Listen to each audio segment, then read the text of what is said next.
స్తోత్రం. అందుకని మన కుటుంబ ప్రార్థనలో ఇద్దరి కంటే ఎక్కువగా ఉండి మనం ప్రార్థన చేసినప్పుడు ఆ మధ్యలోకి వస్తాడు యేసయ్య. దేవుని స్తుతులు వందనాలు చెల్లిస్తున్నాను. మా మా నాయనమ్మకి దర్శనాల వరం ఉంది. ఆమె దేవుని పగలంతా వ్యాపారం చేసేవాళ్ళు. తెల్లవారుజామున లేచి ప్రార్థన చేసుకునేది ఆవిడ.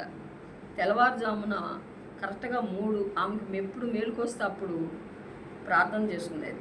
దేవుడు ఆమెకి దర్శనాల వరం ఇచ్చాడు. కుటుంబ ప్రార్థనలో మేము కూర్చునేవాళ్ళం.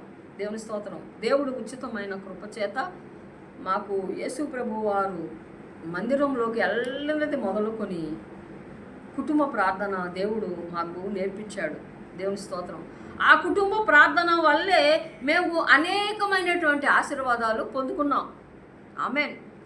మీరు కూడా ఆశీర్వాదం పొందాలంటే కుటుంబ ప్రార్థన శ్రేష్టమైనది. ఆమేన్. ఆ కుటుంబ ప్రార్థనలో మేమందరం పిల్లలందరం కూర్చొని ప్రార్థన చేసుకునేవాళ్ళం. దేవుని స్తోత్రం. మా నాయనమ్మకి దర్శనాల వరం ఉంది ఆమెకి.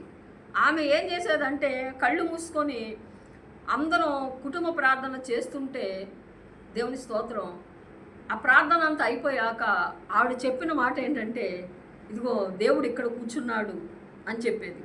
దేవుని స్తోత్రం. ఇదిగో దేవుడు అక్కడ కూర్చున్నాడు అని చెప్పేది. దేవుని స్తోత్రం. అంటే ఏంటి?